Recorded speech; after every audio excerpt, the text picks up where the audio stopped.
Namatay si Dueñas Iloilo Vice Mayor Amy Paz Lamasan matapos pong aksidente umanong mabaril ang sarili. Hindi naman sinasantabi ng pulisya ang iba pang anggulo bukod sa accidental firing. May unang balita si John Sala ng GMA Regional TV.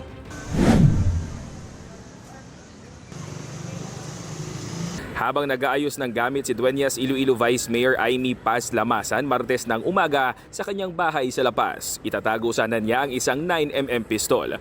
Pero bigla raw itong pumutok at tinamaan ang kanyang tiyan. Isugod pa siya sa ospital. Sabi ng kanyang pamilya noong Martes, maayos na ang kanyang kondisyon at nagpapagaling sa ospital.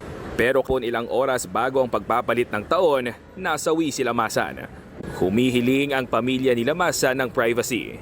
Diyan nagatinawag sa amon nga nagahibi sa telepono nga waay na nga si Vice Mayor ay mikit kasakit man sa pamilya namon subong New Year pa sanay na lang kami ni anay wan lang anay subong do silent lang ang family naman subong.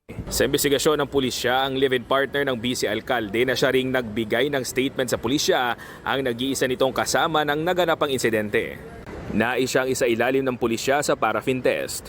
Partner ko ni Vice Subong na padalhan ta sa request for paraffin test.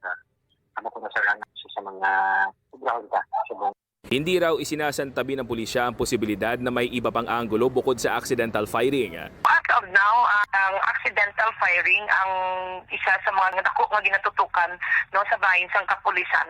But as we are saying nga sige pa man i-follow up naton. So in case nga may mga ebidensya nga mag-surface otherwise nga ma-consider kita sa ibang nga anggulo, sige pa man ni kay padayon pa ning pag-imbestigar naton. Hinihintay pa ng La Paz PNP ang resulta ng ballistic examination sa 9mm pistol.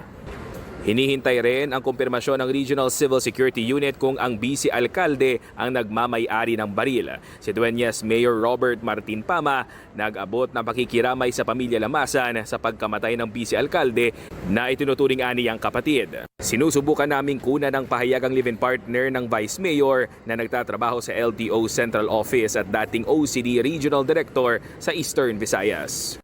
Ito ang unang balita. John Sala ng GMA Regional TV para sa GMA Integrated News.